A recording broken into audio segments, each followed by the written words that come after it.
Hello दोस्तों, नमस्कार। आप सभी का स्वागत है हमारे अनमोल भक्ति यूट्यूब चैनल पर।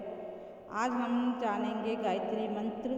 गायत्री मंत्र 108 बार पढ़ने से क्या होता है, इससे क्या लाभ होता है, इसी के बारे में हम आपको जानकारी देंगे।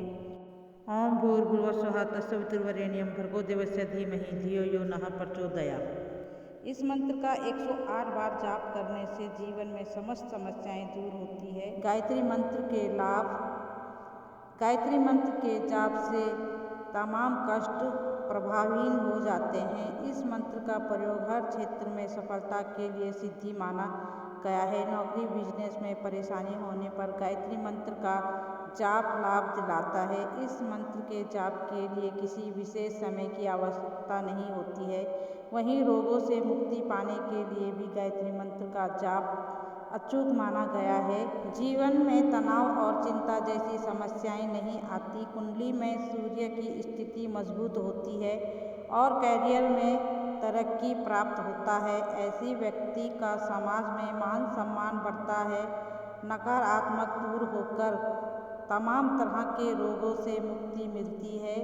एकाग्रता बढ़ती है और जीवन की हर समस्याओं का हल होता है। तो चलिए ज़्यादा समय ना लेते हुए इस मंत्र का 108 बार उच्चारण करते हैं। 108 बार उच्चारण करने से पहले मैं गायत्री माता भगवान से प्रार्थना करना चाहूँगी। हे माँ गायत्री, आप मुझ पर, मेरे परिवार, मेरे यूट्यूब फैमिली पर कृपा करें। अपनी अनुग्रह शक्ति से, अपनी तिरोधान शक्ति से, अपनी क्रिया शक्ति से, अपनी ज्ञान शक्ति से, अपनी इच्छा शक्ति से आपकी सदा ही जय हो, जय हो, जय हो। हे माता रानी, जो भी भक्त वीडियो को लाइक, शेयर, कमेंट, सब्सक्राइब करें, उनके जीवन में जो भी कष्ट समस्याएं हैं उनको दूर करने में उनकी मदद करना। तो चलिए इस मंत्र को 108 बार सुनते हैं। आप चाहे तो इसे मोबाइल या टीवी पर लगाकर भी छोड़ सकते हैं। 108 बार मंत्र इस प्रकार से है। ओम भूर्भुवः स्वः तत्सवितुर्वरेण्यं भर्गो देवस्य धीमहि धियो यो नः प्रचोदयात्। भूर्भुवः स्वः तत्सवितुर्वरेण्यं भर्गो देवस्य धीमहि धियो यो नः प्रचोदयात्। भूर्भुवः स्वः तत्सवितुर्वरेण्यं भर्गो देवस्य धीमहि धियो यो नः प्रचोदयात्। भूर्भुवः स्वः तत्सवितुर्वरेण्यं भर्गो देवस्य धीमहि धियो यो नः प्रचोदयात्।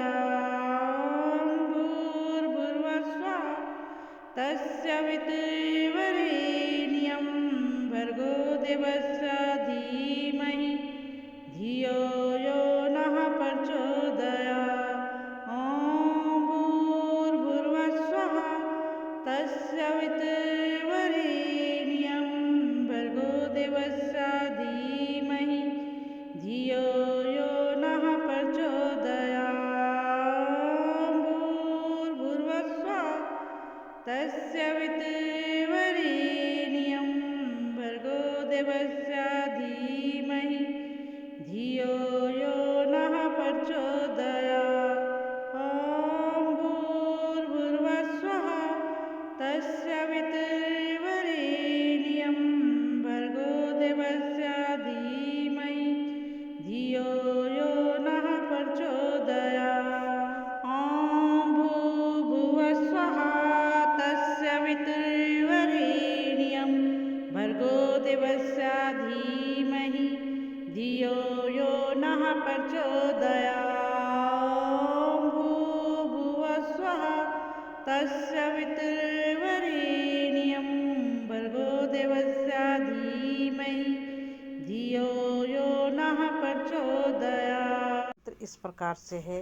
ओम भूर्भुवः स्वः तत्सवितुर्वरेण्यं भर्गो देवस्य धीमहि धियो यो नः प्रचोदयात्। भूर्भुवः स्वः तत्सवितुर्वरेण्यं धियो यो नः प्रचोदयात्।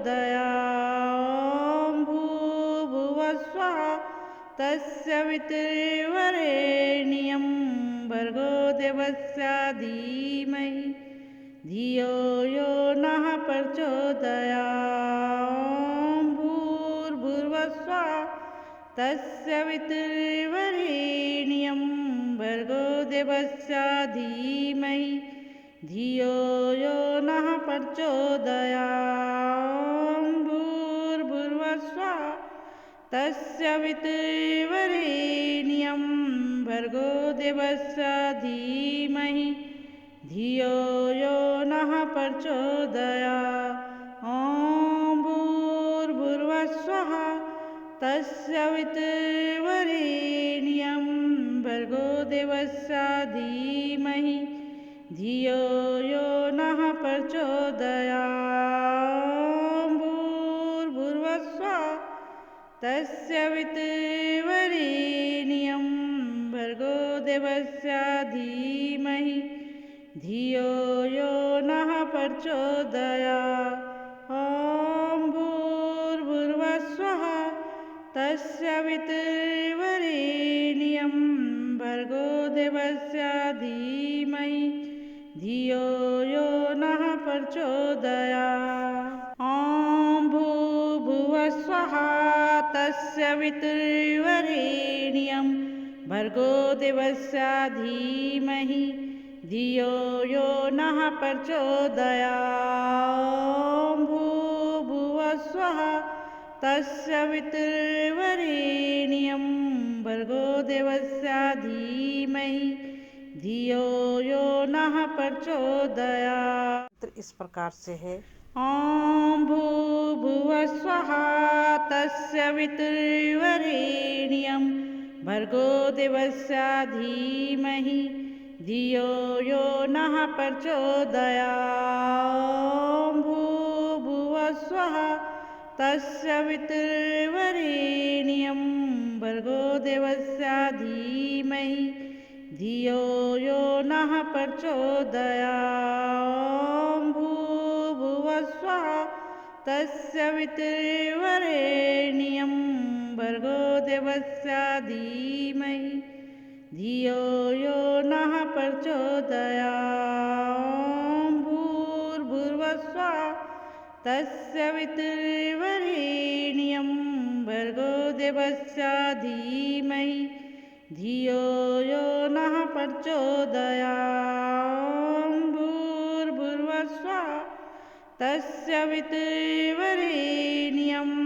भर्गो देवस्य धीमहि धियो यो नः प्रचोदयात्। भूर्भुवः स्वः तत्सवितुर्वरेण्यं भर्गो देवस्य धीमहि धियो यो नः प्रचोदयात्। भूर्भुवः स्वः तत्सवितुर्वरेण्यं भर्गो देवस्य धीमहि धियो यो नः प्रचोदयात्। भूर्भुवः स्वः तत्सवितुर्वरेण्यं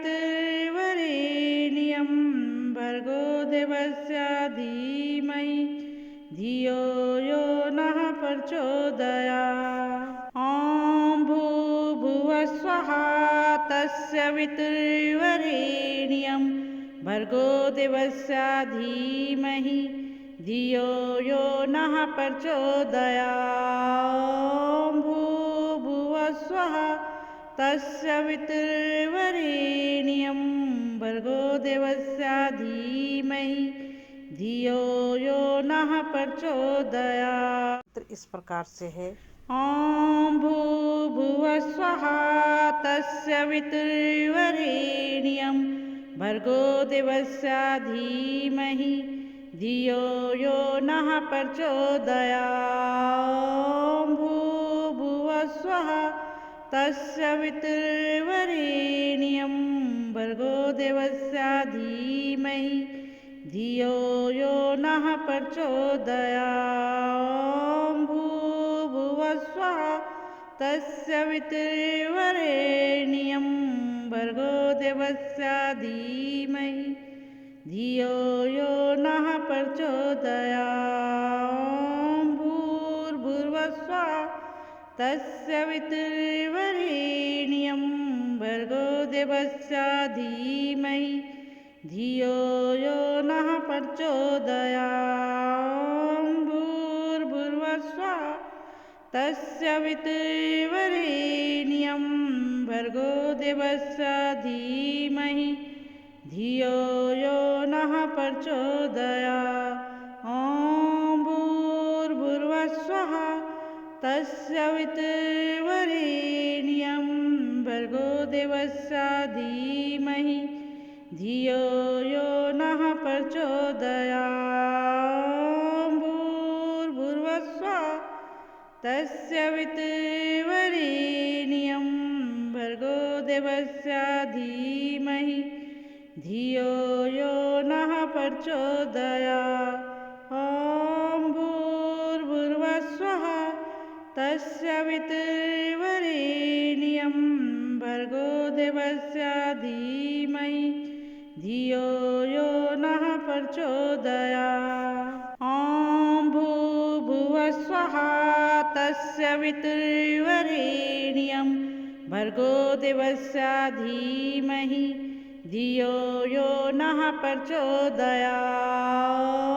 भूर्भुवस्सुवः तस्य वितुर्वरेण्यं भर्गो देवस्य धीमहि धियो यो नः प्रचोदयात्। इस प्रकार से है।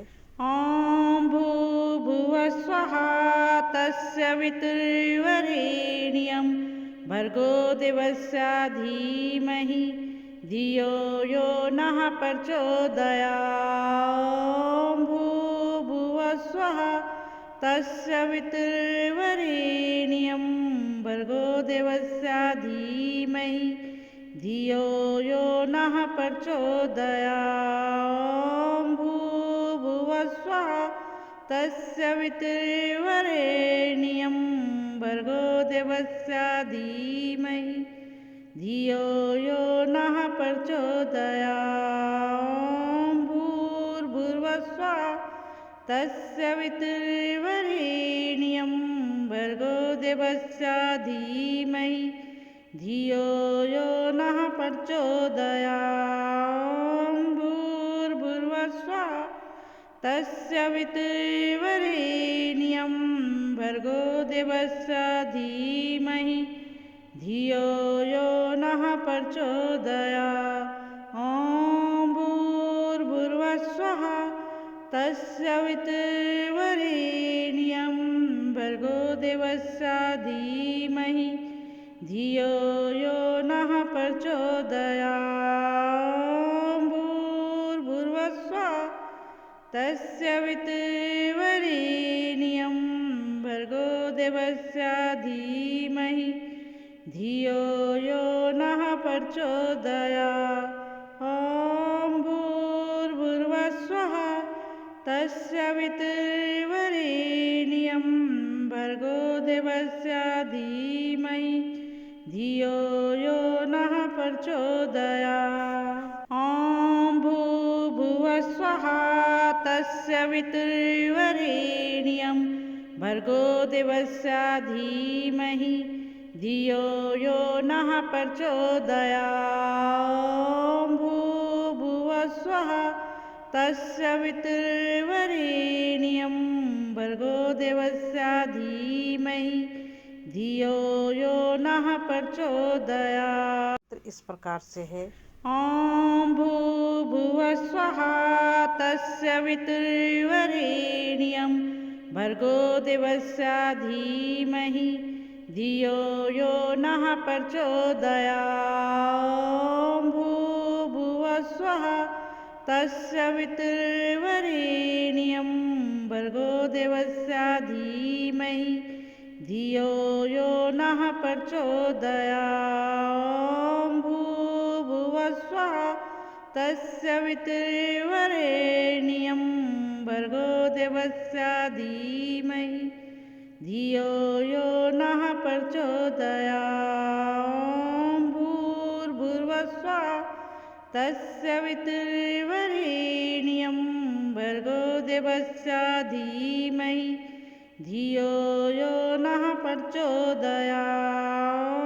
भूर्भुवस्सुवः तत्सवितुर्वरेण्यं भर्गो देवस्य धीमहि धियो यो नः प्रचोदयात्। भूर्भुवस्सुवः तत्सवितुर्वरेण्यं भर्गो देवस्य धीमहि धियो यो नः प्रचोदयात्। भूर्भुवस्सुवः तत्सवितुर्वरेण्यं भर्गो देवस्य धीमहि धियो यो नः प्रचोदयात्। भूर्भुवस्सुवः तत्सवितुर्वरेण्यं भर्गो देवस्य धीमहि धियो यो नः प्रचोदयात्। भूर्भुवस्सुवः तत्सवितुर्वरेण्यं भर्गो देवस्य धीमहि धियो यो नः प्रचोदयात्। भूर्भुवस्सुवः तत्सवितुर्वरेण्यं भर्गो देवस्य धीमहि धियो यो नः प्रचोदयात्। भूर्भुवस्सुवः तत्सवितुर्वरेण्यं भर्गो देवस्य धीमहि धियो यो नः प्रचोदयात्। भूर्भुवस्सुवः तत्सवितुर्वरेण्यं भर्गो देवस्य धीमहि धियो यो नः प्रचोदयात्। भूर्भुवस्सुवः तत्सवितुर्वरेण्यं भर्गो देवस्य धीमहि धियो यो नः प्रचोदयात्। भूर्भुवस्सुवः तत्सवितुर्वरेण्यं भर्गो देवस्य धीमहि धियो यो नः प्रचोदयात्। भूर्भुवस्सुवः तत्सवितुर्वरेण्यं भर्गो देवस्य धीमहि धियो यो नः प्रचोदयात्। भूर्भुवस्सुवः तत्सवितुर्वरेण्यं भर्गो देवस्य धीमहि धियो यो नः प्रचोदयात्। भूर्भुवस्सुवः तत्सवितुर्वरेण्यं भर्गो देवस्य धीमहि धियो यो नः प्रचोदयात्। भूर्भुवस्सुवः तत्सवितुर्वरेण्यं भर्गो देवस्य धीमहि धियो यो नः प्रचोदयात्। भूर्भुवस्सुवः तत्सवितुर्वरेण्यं भर्गो देवस्य धीमहि धियो यो नः प्रचोदयात्। भूर्भुवस्सुवः तत्सवितुर्वरेण्यं भर्गो देवस्य धीमहि धियो यो नः प्रचोदयात्। भूर्भुवस्सुवः तत्सवितुर्वरेण्यं भर्गो देवस्य धीमहि धियो यो नः प्रचोदयात्। भूर्भुवस्सुवः तत्सवितुर्वरेण्यं भर्गो देवस्य धीमहि धियो यो नः प्रचोदयात्। भूर्भुवस्सुवः तत्सवितुर्वरेण्यं भर्गो देवस्य धीमहि धियो यो नः प्रचोदयात्। भूर्भुवस्सुवः तत्सवितुर्वरेण्यं भर्गो देवस्य धीमहि धियो यो नः प्रचोदयात्। भूर्भुवस्सुवः तत्सवितुर्वरेण्यं भर्गो देवस्य धीमहि धियो यो नः प्रचोदयात्। ॐ भूर्भुवस्सुवः तत्सवितुर्वरेण्यं भर्गो देवस्य धीमहि धियो यो नः प्रचोदयात्। भूर्भुवस्सुवः तत्सवितुर्वरेण्यं भर्गो देवस्य धीमहि धियो यो नः प्रचोदयात्। ॐ भूर्भुवस्सुवः तत्सवितुर्वरेण्यं भर्गो देवस्य धीमहि धियो यो नः प्रचोदयात्। ॐ भूर्भुवस्सुवः तत्सवितुर्वरेण्यं भर्गो देवस्य धीमहि धियो यो नः प्रचोदयात्। भूर्भुवस्सुवः तत्सवितुर्वरेण्यं भर्गो देवस्य धीमहि धियो यो नः प्रचोदयात्। इस प्रकार से है। ॐ भूर्भुवस्सुवः तत्सवितुर्वरेण्यं भर्गो देवस्य धीमहि धियो यो नः प्रचोदयात्। भूर्भुवस्सुवः तत्सवितुर्वरेण्यं भर्गो देवस्य धीमहि धियो यो नः प्रचोदयात्। भूर्भुवस्सुवः तत्सवितुर्वरेण्यं भर्गो देवस्य धीमहि धियो यो नः प्रचोदयात्। भूर्भुवस्सुवः तत्सवितुर्वरेण्यं भर्गो देवस्य धीमहि धियो यो नः प्रचोदयात्। भूर्भुवस्सुवः तत्सवितुर्वरेण्यं भर्गो देवस्य धीमहि धियो यो नः प्रचोदयात्। ॐ भूर्भुवस्सुवः तत्सवितुर्वरेण्यं भर्गो देवस्य धीमहि धियो यो नः प्रचोदयात्। भूर्भुवस्सुवः तत्सवितुर्वरेण्यं भर्गो देवस्य धीमहि धियो यो नः प्रचोदयात्।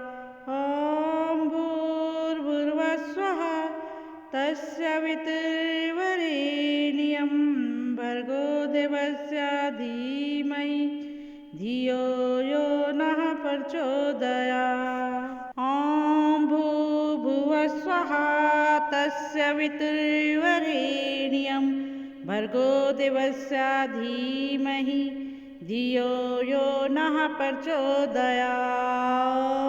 भूर्भुवस्सुवः तत्सवितुर्वरेण्यं भर्गो देवस्य धीमहि धियो यो नः प्रचोदयात्। ॐ भूर्भुवस्सुवः तत्सवितुर्वरेण्यं भर्गो देवस्य धीमहि धियो यो नः प्रचोदयात्।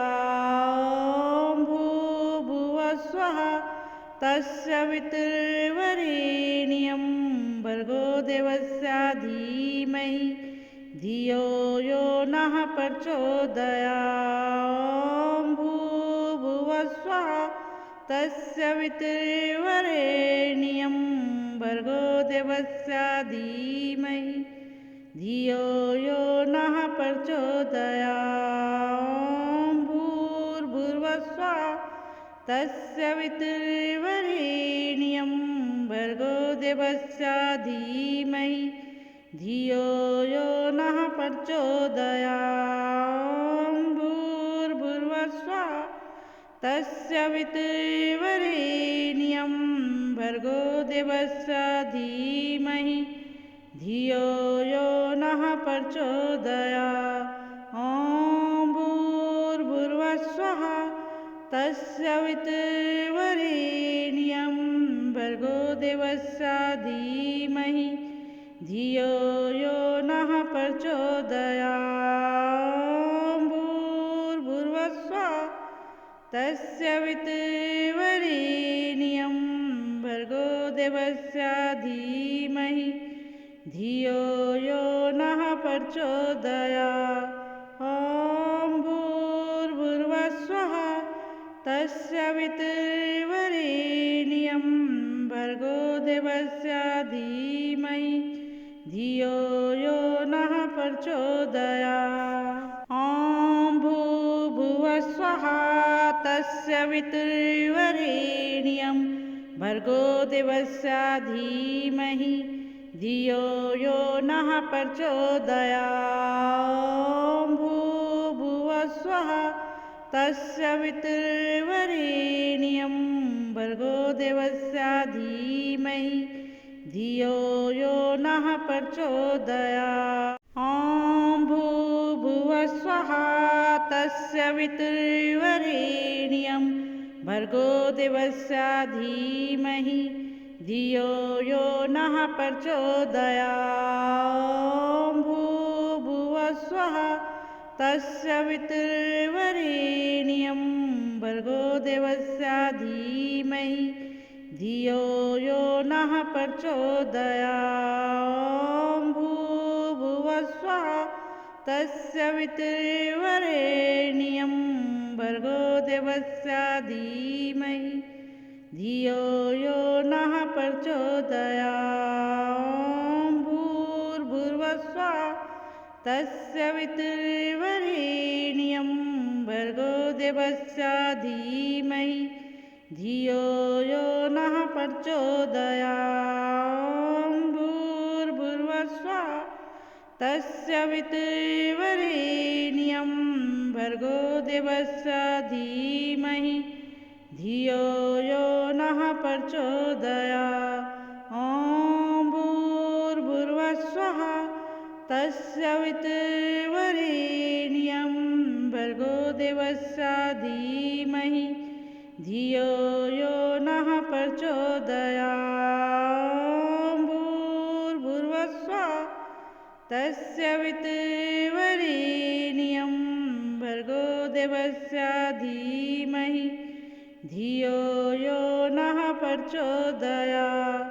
ॐ भूर्भुवस्सुवः तस्य वितुर्वरेण्यं भर्गो देवस्य धीमहि धियो यो नः प्रचोदयात्। ॐ भूर्भुवस्सुवः तस्य वितुर्वरेण्यं भर्गो देवस्य धीमहि धियो यो नः प्रचोदयात्।